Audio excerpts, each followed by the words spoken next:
حضور صلی اللہ علیہ وآلہ وسلم نے فرمایا کہ تم لوگ کوئی اچھا خواب دیکھو تو خیر سے بیاں کر دو، اور جو شخص برا خواب دیکھے تو کروٹ بدل کر 3 دفعہ خدا کی اس کی برائی سے پناہ مانگے، اور کسی سے اس کا ذکر نہ کرے تو وہ خواب اس کو نقصان نہ دے گا۔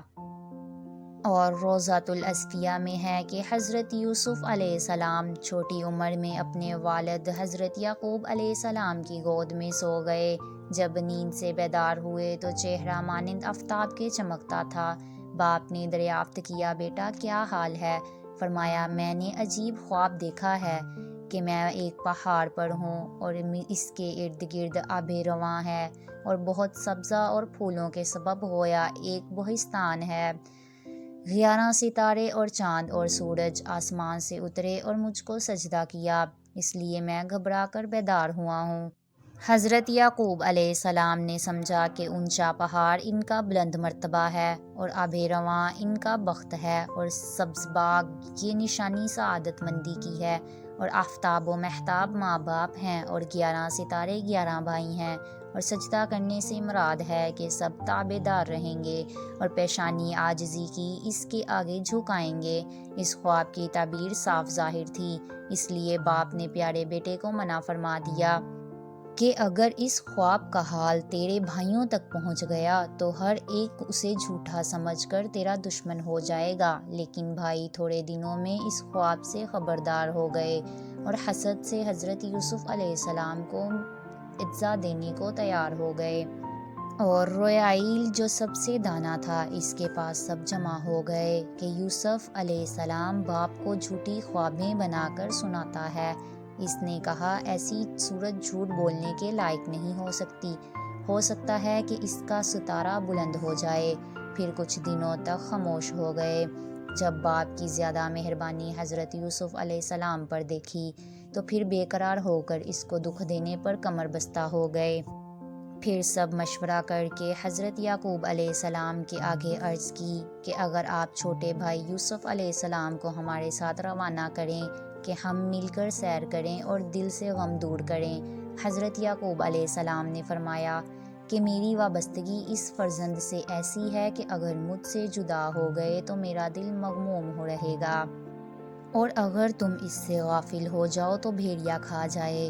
انہوں نے کہا، بھیڑیے کی کیا مجال ہے کہ وہ ہم سے کھا لے گا؟ ہم ایک زبردست جماعت ہیں، بھیڑیا کیسے کھا سکتا ہے؟ آخر منت سماجت سے حضرت یعقوب علیہ السلام سے یوسف علیہ السلام کو لے گئے۔ جب باپ کے سامنے تھے تو پیار و محبت سے پیش آئے، لیکن جب باپ کی نگاہوں سے پوشیدہ ہو گئے تو یوسف علیہ السلام کے ساتھ ان کا رویہ سخت ہو گیا۔ یوسف علیہ السلام جس بھائی کی منت کرتے وہی بیگانہ ہو جاتا اور سخت جواب دیتا۔ آخر یوسف علیہ السلام نے یہودہ کی منت گزاری کی تو اس کا دل نرم ہو گیا اور کہنے لگا کہ میں یوسف کے قتل کا مشورہ ہرگز نہ دوں گا۔ میری رائے یہ ہے کہ واپس لے جا کر والد کے حوالے کرو۔ سب نے کہا کہ یوسف ہمارے ظلم اور زیادتی کا والد سے ضرور ذکر کرے گا۔ آخر سب اس رائے پر متفق ہوئے کہ یوسف کو کسی کنویں میں ڈال دیتے ہیں، یا تو خود مر جائے گا یا کوئی نکال کر لے جائے گا، کیونکہ باپ کی محبت اس کے ساتھ بہت زیادہ ہے اور ہمارا خیال ہی نہیں، اس لیے اس کو پھینک دینا ہے یا مار ڈالنا ہے کہ باپ کے سامنے سے یہ ہٹ جائے، پھر باپ کی توجہ ہماری جانب ہو جائے گی۔ یہ کام اس لیے کر رہے ہیں اور پھر تم توجہ کر کے نیک بن جاؤ۔ آخر سب بھائیوں نے اجزا دینی شروع کر دی، برا بھلا کہنے لگے اور مارتے پیٹتے ہوئے کنویں کے پاس لے گئے جو کتنے ہی عرصے سے خشک پڑا ہوا تھا، پانی کا نام و نشان نہیں تھا۔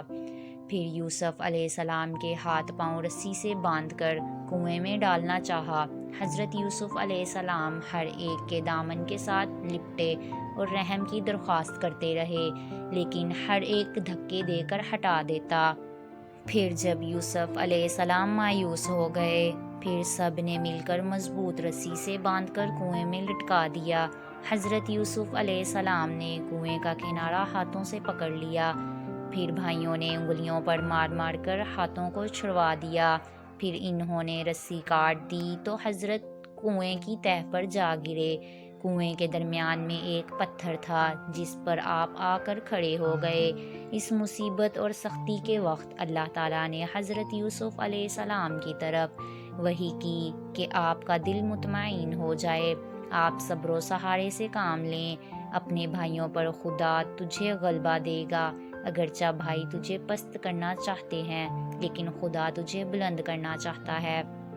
پھر بھائیوں نے حضرت یوسف علیہ السلام کی قمیص جو کنویں میں گراتے وقت نکال لی تھی، بکری کا بچہ ذبح کر کے خون میں داغدار کر کے والد کے آگے روتے ہوئے پیش کی کہ یوسف کو بھیڑیا کھا گیا ہے۔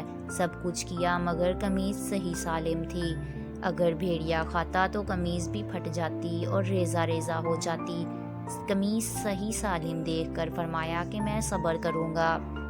حضرت یوسف پر بھائیوں نے زبردستی کر کے کنویں میں ڈال دیا اور رات کو باپ کے سامنے ہمدردی ظاہر کرنے کے لیے غمزدہ ہو کر آ پہنچے اور خون آلودہ کرتا شہادت پیش کیا۔ چور کا یہ حال ہوتا ہے کہ کسی نہ کسی بات میں کنجی ہوتی ہے، سب کچھ کیا مگر قمیص نہ پھاڑ سکے۔ حضرت یعقوب علیہ السلام نے کرتا دیکھ کر کہا کہ خدا اس دکھ کو ٹال دے گا کیونکہ تم محال چیز پر مجھے یقین دلا رہے ہو۔ حضرت ابن عباس رضی اللہ عنہ کا قول ہے کہ کرتا دیکھ کر یعقوب علیہ السلام نے یہ بھی کہا کہ تعجب ہے، بھیڑیا یوسف کو کھا گیا اور اس کا پیراہن بھی خون آلودہ ہوا مگر پھٹا نہیں۔ خیر میں صبر ہی کروں گا۔ صبر 3 چیزوں کا نام ہے: اپنی مصیبت کسی سے ذکر نہ کرنا اور دکھ کسی کو نہ دکھانا اور اپنے نفس کو پاک نہ سمجھنا۔ حضرت یوسف علیہ السلام نے بھیڑیے کے کھانے کا اس لیے کہا کہ کینان میں بھیڑیے بہت تھے۔ دوسرا، حضرت یعقوب علیہ السلام نے ایک خواب دیکھا کہ وہ خود کسی پہاڑ کے اوپر ہیں اور حضرت یوسف علیہ السلام پہاڑ کے دامن میں ہیں۔ اچانک حضرت یوسف علیہ السلام کو 10 بھیڑیوں نے گھیر لیا اور ان پر حملہ کرنا چاہا مگر ان میں سے ایک بھیڑیے نے مدافعت کر کے بچا لیا۔ پھر یوسف علیہ السلام زمین کے اندر چھپ گئے۔ اس خواب کے معنی ظاہر ہیں کہ 10 بھیڑیے 10 بھائی ہیں جو ان کے قتل کا ارادہ کر رہے تھے اور ایک نے چھڑا دیا۔ روبیل یا یہودا نے کہا کہ قتل نہ کرو، کسی کنویں میں پھینک دو، زمین میں چھپنا کنویں میں پھینکنا ہے۔ حضرت یوسف علیہ السلام 3 دن اور راتیں کنویں میں رہے اور جبرائیل علیہ السلام ان کے پاس رہتے اور تسلی دیتے۔ سوداگروں کا قافلہ جو میدان سے مصر جا رہا تھا اور راستہ بھول کر ادھر آ نکلا۔ صبح کو قافلے کے سردار نے 2 غلاموں کو کنویں پر پانی کے لیے بھیجا۔ جب انہوں نے اپنا ڈول کنویں میں پھینکا تو حضرت جبریل علیہ السلام نے حضرت یوسف علیہ السلام کو ڈول میں بٹھا دیا۔ غلاموں نے جب ڈول کھینچا تو دیکھا کہ ڈول میں ایک نہایت ہی خوبصورت لڑکا ہے۔ ان کے منہ سے بے اختیار یہ کلمہ نکلا، یا بشریٰ ھذا غلام۔ پھر بھائیوں نے اسے بہت ہلکی قیمت میں جو چند درہم تھے بیچ ڈالا، اور وہ تو یوسف علیہ السلام کے بارے میں بہت بے رغبت تھے۔ حضرت یوسف کو اکیلے اندھیرے کنویں میں 3 دن گزارے اور بھائی بھی ارد گرد پھرتے رہتے تھے کہ یوسف کے ساتھ کیا ہوتا ہے۔ کہ ایک قافلہ آیا، انہوں نے یوسف علیہ السلام کو کنویں سے نکالا۔ نکالنے والے کا دل باغ باغ ہو گیا، بے اختیار اس کے منہ سے یہ نکلا کہ یا بشریٰ ھذا غلام۔ اور سعدی رحمۃ اللہ کہتے ہیں کہ پانی کے لیے بھیجنے والے کا نام بشریٰ تھا، اس لیے ڈول نکالنے والے نے کہا یا بشریٰ ھذا غلام، کہ اے بشریٰ یہ تو عجیب نورانی لڑکا ہے۔ بھائیوں کو جب معلوم ہوا کہ تاجروں نے حضرت یوسف علیہ السلام کو کنویں سے نکال دیا ہے تو انہوں نے یوسف کو بہت کم قیمت پر فروخت کر دیا۔ اور یوسف علیہ السلام کے بھائی تو ایسے تھے کہ اگر قیمت نہ ملتی تو پھر بھی دے دیتے۔ حضرت یوسف علیہ السلام کی زندگی کا یہ پہلو کیسی عظمتوں والا ہے کہ چھوٹی عمر میں والدہ کا گزر جانا، پھر باپ کی آغوش محبت میں پرورش کرنا، پھر جلدی بھائیوں کی طرف سے بے وفائی اور باپ سے جدائی، پھر آزادی کے بجائے غلامی نصیب ہوئی۔ پھر سوداگروں نے حضرت یوسف علیہ السلام کو اونٹ پر بٹھا کر مصر کا راستہ اختیار کیا۔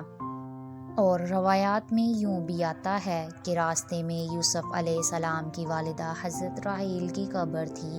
اس کے قریب سے جب اونٹ گزرا تو حضرت یوسف علیہ السلام روتے روتے بے ہوش ہو کر گر پڑے اور قبر پر روتے رہے۔ آگے چلتے چلتے قافلہ والوں نے دیکھا کہ حضرت یوسف علیہ السلام اونٹ پر نہیں۔ قافلے والے واپس ہو کر راستے پر ڈھونڈتے رہے۔ جب یوسف علیہ السلام کو قبر پر روتے دیکھا تو ایک سوداگر نے حضرت یوسف علیہ السلام کے منہ مبارک پر ایک تھپڑ مارا، جس سے آپ کا منہ مبارک سرخ ہو گیا۔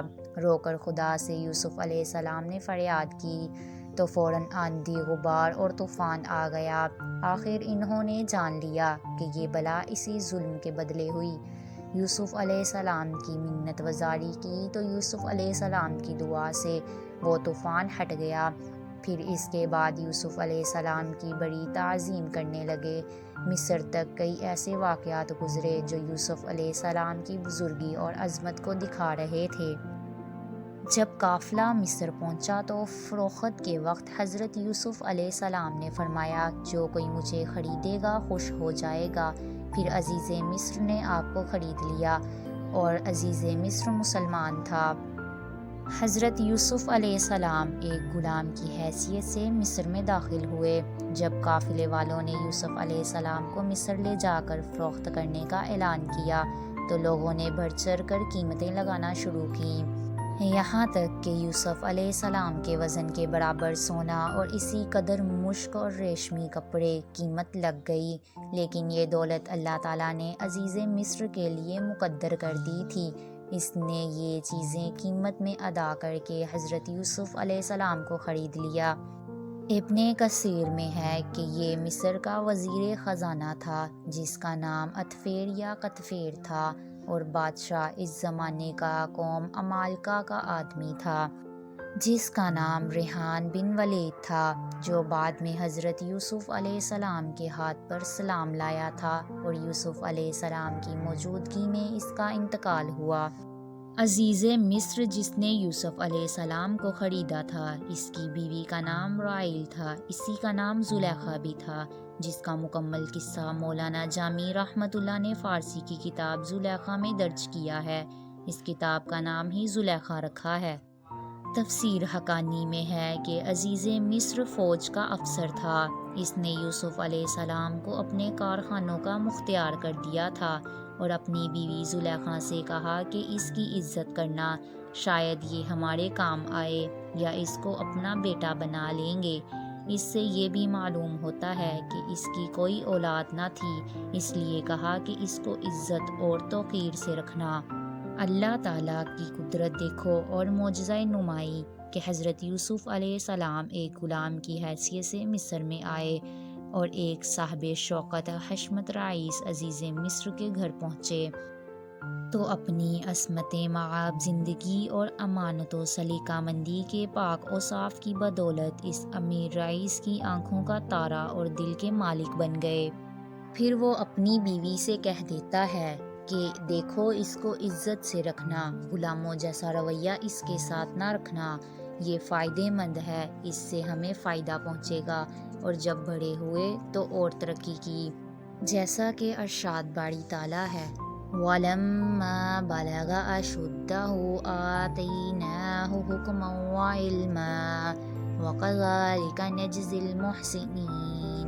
اور جب وہ رشد یعنی جوانی کو پہنچا تو ہم نے اس کو فیصلے کی قوت اور علم عطا کیا، اور ہم اس طرح نیکوکاروں کو بدلہ دیا کرتے ہیں۔ بہرحال عزیز مصر نے حضرت یوسف علیہ السلام کے ساتھ غلاموں جیسا معاملہ نہیں کیا، بلکہ اولاد کی طرح عزت و احترام سے رکھا اور اپنی ریاست اور دولت کا مختار بنایا اور گھریلو زندگی کی ذمہ داری ان کے سپرد کی، ان سب کا امین بنایا۔ اسی لیے ارشاد باری تعالیٰ ہے، اور اسی طرح دیا ہم نے یوسف کو اس ملک میں ٹھکانہ، اور تاکہ سکھائے ہم خوابوں کی تعبیر کا نتیجہ اور مطلب نکالنا، اور اللہ تعالیٰ غالب ہے اپنے کاموں پر، لیکن اکثر لوگ نہیں جانتے۔ باقی کا واقعہ ہم اگلی ویڈیو میں بیان کریں گے۔ اسی کے ساتھ ملتے ہیں اگلی ویڈیو میں۔ اپنا خیال رکھیے گا۔ اللہ حافظ۔